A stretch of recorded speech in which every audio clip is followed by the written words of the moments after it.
Kod na grę otrzymałem od Ubisoft Polska, ale nie ma to wpływu na zawartość tej recenzji. Wszystkie opinie padające w tym filmie należą wyłącznie do mnie. Dawno temu, w bardzo odległej galaktyce, wizjoner George Lucas popełnił film, który stał się fenomenem kulturowym. Pomimo że popularność filmu była legendarna, George chętnie użyczał swojego uniwersum, tworząc całe Expanded Universe, obejmujące całą gamę przeróżnych mediów, w tym gier. Oczywiście dziś z fajnego uniwersum Lucasa nie zostało nic, ale wciąż gry ze Star Warsów to jedne z tych tytułów, które można było kupować w ciemno, no z paroma wyjątkami oczywiście, ale jeśli gra opierała się na epizodach 4-6, to raczej nie było kiepskich tytułów. Co ciekawe, nigdy nie pojawiła się gra z otwartym światem na podstawie sagi Lucasa, która aż prosiła się o takie rozwiązanie. Wiecie, ile gracze czekali na Star Warsowy otwarty świat? 42 lata. Od czasu wydania pierwszej gry na Atari 2600 o Gwiezdnych Wojnach. Jednak to stwierdzenie jest nieprecyzyjne, bo przecież była gra z otwartym światem, Star Wars Galaxies, więc doprecyzowując, singlowa gra z otwartym światem. Temat podjął Ubisoft, specjaliści w tworzeniu otwartych światów. Wasza opinia na temat Ubisoftu jest pewnie różna, ale jaka by ona nie była, trudno nie przyznać racji, że specjalizują się w takim gatunku gier.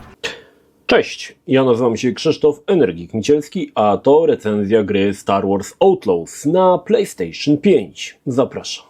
Choć nie byłem w Disneylandzie, na pokazie Outlaws nie dostałem gadżetów i innych rzeczy związanych z grą, poważnie wam powiem, że to dobra gra. Nie bardzo dobra, nie wybitna, ale dobra. Mnie jako fanowi Star Warsów grało się w to świetnie, ale to nie znaczy, że przymknę oczy na to, co mi się nie podobało, bo jest jednak tego sporo. Jeśli jesteś starym koniem, fanem epizodów 4-6, możesz brać w ciemno, bo gra ma momenty, które chwycą cię za serce. W przeciwnym wypadku decyzję musisz podjąć na podstawie mojej recenzji, ale zachęcam do obejrzenia kilku innych recenzji, aby mieć szerszy obraz. Moja będzie z perspektywy fana Gwiezdnych Wojen, tego korowego, który kocha epizody 4-6, uznaje 1-3, no a całą resztę spuszcza w kiblu i zapomina. Główną bohaterką gry jest Kay Vess, awanturniczka, szmuglerka, poszukiwaczka przygód, która wplątuje się w wojnę pomiędzy syndykatami. Pomagając raz jednym, raz drugim, dostaje spore zlecenie, do którego musi zebrać odpowiednią ekipę, a to wiąże się z odwiedzeniem różnorodnych planet i poznaniem masy dziwacznych postaci.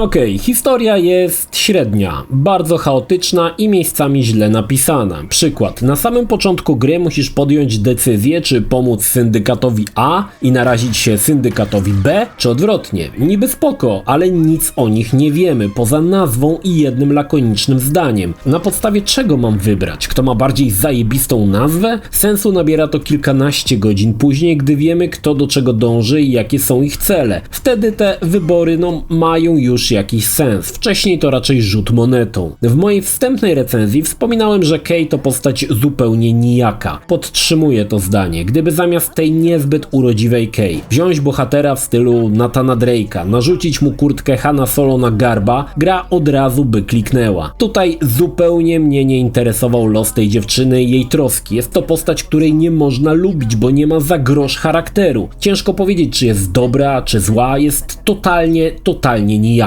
Akcja gry dzieje się pomiędzy epizodem 5 a 6. Jest to idealny moment na grę. Imperium po zniszczeniu Gwiazdy Śmierci zbiera się do kupy, rebelia też liże rany. Idealny moment dla wszelkiej maści piratów, awanturników, którzy marzą o szybkim zarobku i to fajnie udało się tutaj uchwycić. Ale przede wszystkim Outlaws to klimat Star Warsów, który wylewa się z ekranu. Kilka pierwszych minut i ja byłem zauroczony, a gdy w końcu odwiedziłem Tatooine, to już nie chciałem stamtąd wracać. Cała gra by się mogła tam dziać, bo jest to zdecydowanie najjaśniejszy punkt gry. Jak się domyślacie, Outlaws to taki trochę Assassin's Creed w szatach Gwiezdnych Wojen i sprawdza się to dobrze. Grę podzielono tym razem na planety. Każda z planet ma jeszcze orbitę, po której możemy polatać statkiem, ale o tym za chwilę. Tytuł oferuje 5 układów, przy czym 4 z nich mają formę otwartego świata, a Kijimi to tylko miasto i brak terenów dookoła. Dojdzie jeszcze baza imperialna w kosmosie, ale pełni ona główną rolę w jednej misji singlowej. Niemniej, na początku masz do dyspozycji tylko Tashare i jej powierzchnię, powierzchnię. Nie jest to lokacja niezwykle rozległa, ale na tyle, że chwilę na ścigaczu pośmigasz, aby dotrzeć tam, gdzie potrzebujesz, ale dodam, że tylko na swoim ścigaczu, klamocie, bo te bardziej wypasione mają jedynie przeciwnicy i nie można ich zabierać z jakiegoś powodu. Jako że ta gra Ubisoftu, zapewne liczysz, aż padnie słowo klucz, znaczniki. Tak, te są, ale eksploracja w Outlaws nie jest nachalna. Znacznik się pojawi, jak będziesz w jego pobliżu, a i tak będzie to zazwyczaj pytajnik. Co się za nim kryje? Musisz sam sobie zobaczyć. Bardzo dobry model eksploracyjny, nie narzucający niczego. Po prostu coś tam jest. Jak się zdecydujesz, nie dość, że będzie tam jakiś element, znajdźka czy skarb, to dość często zaskoczy cię czymś ciekawym, na przykład rozwalonym TIE Fighterem, który spadł po jakiejś srogiej bitwie. Warto dodać, że planety żyją i jest to chyba najbardziej żyjący świat w grach wideo. Miasta to klasa sama w sobie, ilość NPC-ów zajętych z własnymi sprawami robi wrażenie, ale na zewnątrz nie jest gorzej. Latają statki, transportowce lądują ze szturmowcami, którzy rozpoczynają walkę z piratami. Widać, że Kay nie jest tutaj najważniejsza, wokoło toczy się wojna i to zostało pokazane bardzo dobrze.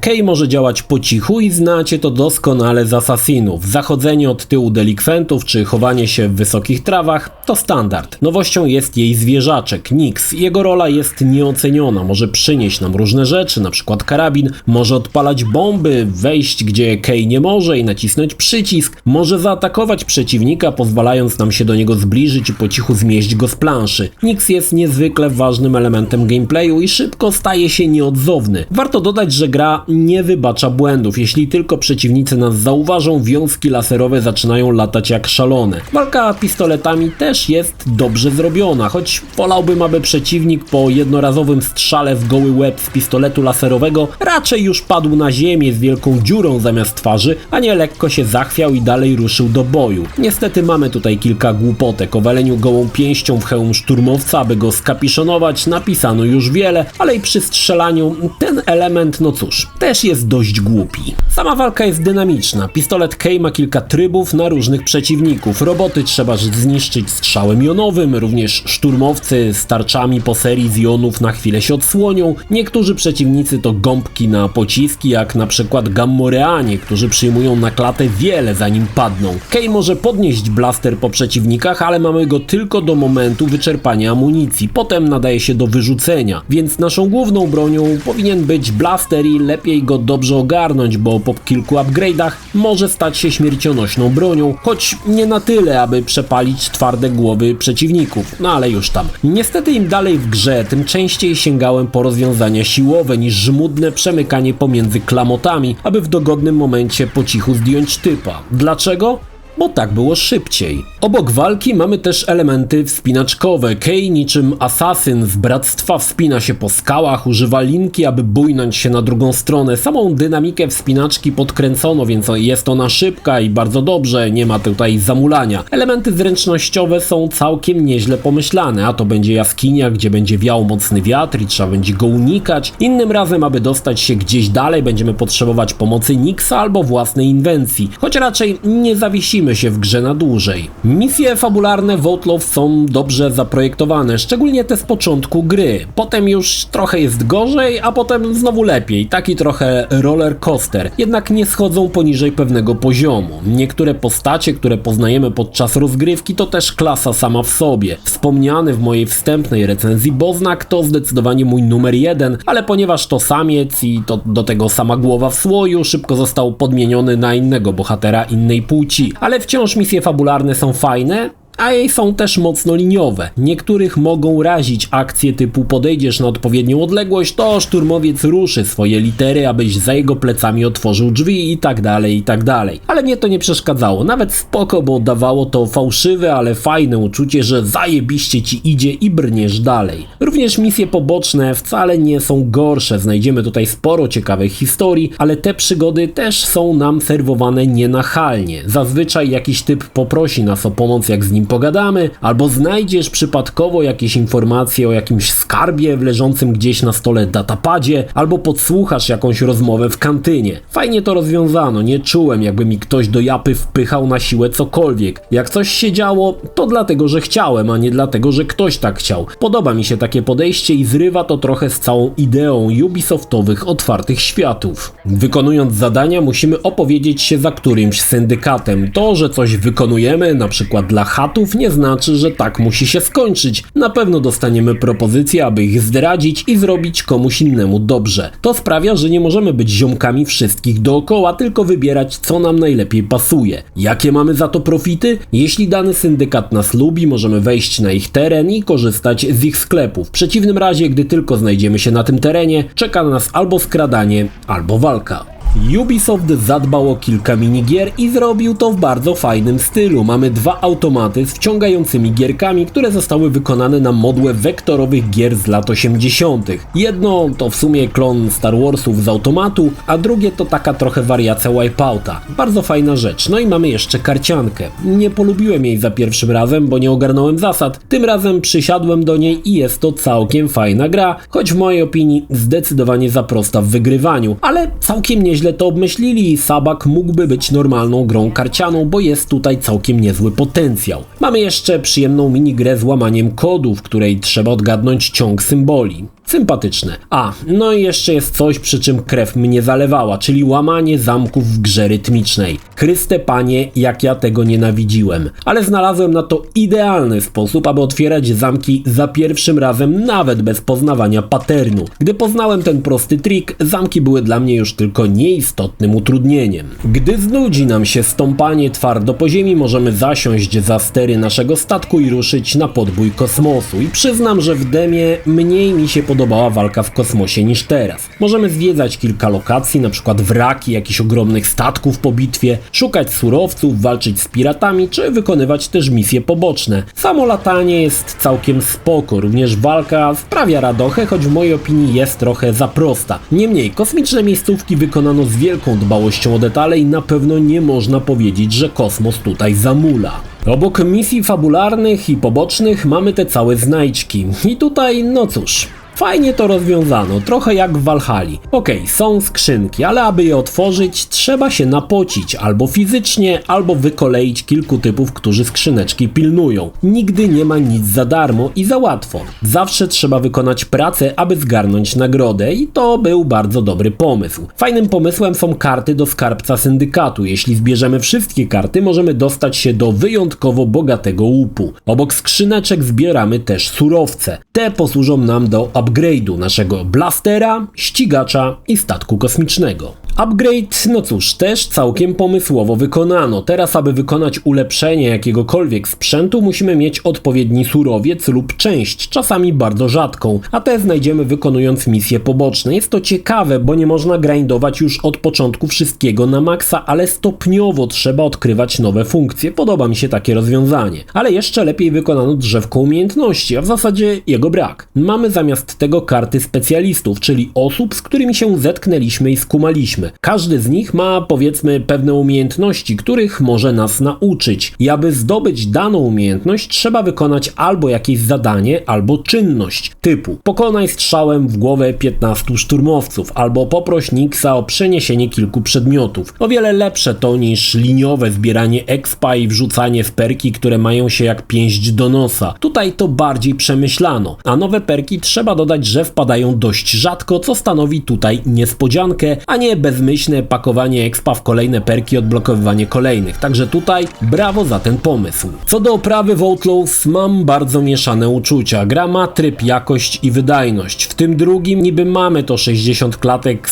ze spadkami i podczas mniej dynamicznych scen, na przykład w kantynie czy w mieście, jest okej, choć widać, że rozdzielczość nie zachwyca. Ale podczas już na przykład jazdy ścigaczem na zewnątrz widać, jaki jest dramat. FSR na PlayStation 5 to niestety nie nie jest dobre rozwiązanie. Wszystko w ruchu zamienia się w papkę, przepaskudnie wygląda woda czy pop-up roślinności. W trybie wydajności zamiast ray tracingu mamy SSR i podczas na przykład wizyty w bazie Imperium, gdzie na trybie ze śledzeniem promieni wygląda to bajecznie, na wydajności niestety wygląda to kiepściutko. Miałem okazję zobaczyć, jak działa ray tracing i tam wszystko grało, ale na trybie wydajności cięcia w oprawie są przepotężne. No, ale gra nadrabia we wnętrzach, wszystko wykonane jest z chorobliwą dbałością o detale, każdy aset, szczegół, na którym zawiesimy oko, wydaje się być żywcem wyciągnięty z filmu Lucasa. Nie wiem, czy wiecie, ale George przedstawił coś, co nazwał Used Universe, czyli wszystko nosi ślady zużycia i to też tutaj widać. Wystarczy zatrzymać się w którymś miejscu i popatrzeć na metalowe elementy. Na pewno będą tam przetarcia, rdza czy brud. Piękna sprawa. Lokacje to majstersztyk, a przy Tatooine przeszli samych siebie. Spacerując po głównej ulicy, tak właśnie sobie wyobrażałem Tatooine. Szkoda, że pozostałe planety, choć graficznie o wiele bardziej okazałe, nie mają startu do klimatycznej, pustynnej planety Mos Eisley. No ale to chyba siła nostalgii. Niemniej,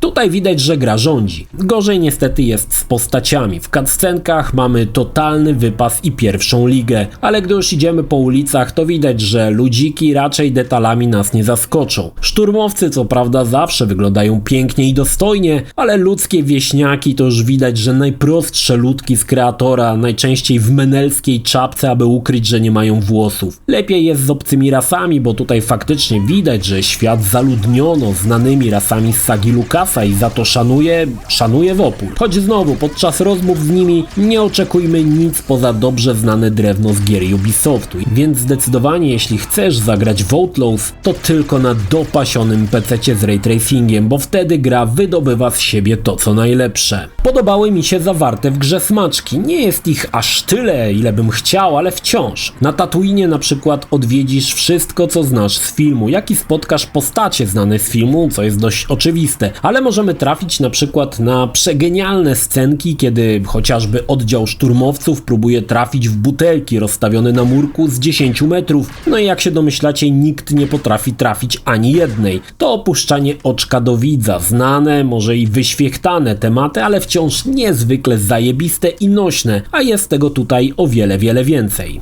Nie ma co ukrywać, że grę czeka potężne patchowanie. Błędów jest sporo i to niestety widać. Niektóre z nich to aż dziwne, że umknęły testerom, jak pojawiające się znikąd blastery w dłoniach NPC-ów, co jest dość nagminne, ale moim ulubionym jest Gamorean na wrotkach. Czasami nie zadziała autozapis i wykonując misję, zabiją cię pod koniec i musisz dymać caluteńką misję od początku. Miałem tak ze 2 czy 3 razy. Czasami 2 identyczne dialogi są upuszczone jeden po drugim i tak dalej, ale wiecie co, to niuanse. Problemów w tak ogromnym świecie znajdziemy o wiele więcej, choć przyznam, że nie wpływają one za bardzo na jakość rozgrywki. Ubisoft też nie kłamał co do długości gry. Mnie jej ukończenie zajęło 30 godzin, ale jeszcze trochę misji pobocznych zostało, do których zamierzam wrócić. Podejrzewam, że średnio ukończenie gry na 100% zajmie 40-50 godzin i to jest całkiem rozsądny wynik. Mam spory problem z podsumowaniem tej recenzji, bo Outlaws to gra mocno nierówna. Z jednej strony to gra bardzo dobra, ale z drugiej dla ortodoksyjnego wyznawcy trylogii George'a za dużo tu zmian, za dużo disneyowskiego kisielu się tutaj wlało. Czytałem, że poważną wadą jest to, że nie ma mieczy świetlnych. Wręcz przeciwnie, dla mnie to zaleta. To gra o szarej postaci, która nie ma ambicji by Jedi i zbawić świat. Kay to malutki, choć niezbyt urodziwy trybik, który próbuje znaleźć swoje miejsce w galaktyce. Nie dla niej pojedynki Imperatora z rebelią. To po prostu postać, która żyje w tym świecie i ma własne problemy i to udało się tutaj uchwycić. Brak Jediów machających mieczykami to wręcz zaleta, bo nie wali sztampą. I powiem wam, że grało mi się w to naprawdę dobrze. A gdy wreszcie wylądowałem na Tatooine, rzekłbym genialnie. Ale to tylko pewna część całości, więc nie mogę oceniać całej gry przez pryzmat jednej planety. Są tutaj głupotki, ale kurde, to wciąż Star Warsy i to te najlepsze. lepsze, lukasowskie. Miejscami naprawdę jest ta magia. I nie zepsuje jej typiara waląca szturmowców po hełmie gołą ręką do nieprzytomności. Nie ma tu co prawda w grze wieśniaka, który zniszczył potężną bazę Imperium 2 torpedami, zawierzając celowanie jakiemuś duchowi starego dziada, ale to nieważne. Gwiezdne Wojny nadal tu są, w trochę bardziej postępowej formie, ale wciąż. I powiem wam, że chcę więcej takich gier. No dobrze, może już bez Kay, albo z możliwością stworzenia własnego bohatera, bo Kay to postać, która obsysa i nic nie wnosi, a wręcz czasami potężnie irytuje. Ale i tak, przymykałem na to oko. Jak można być złym, kiedy idziesz po Mos Eisley, dookoła łażą szturmowcy, nad głową ląduje statek, a ty czujesz się, że znalazłeś się we właściwym miejscu, no choć nie we właściwej skórze, ale już tam. Myślę, że warto zagrać w Outlaws. Takiej gry ze Star Warsów jeszcze nie było i czasami gra potrafi bardzo pozytywnie zaskoczyć. Niestety do ideału trochę brakuje. Może w drugiej części będzie lepiej. Jeśli film Ci się podobał, zachęcam do subskrypcji lub wsparcia mojego kanału na portalu patronite.pl. Film o podobnej tematyce znajdziesz tutaj, natomiast z drugiej strony znajdziesz film wygenerowany przez platformę YouTube. Zachęcam również do odwiedzenia moich social mediów, grupy Energikowcy na Facebooku oraz serwera Discord. Link jak zwykle w opisie.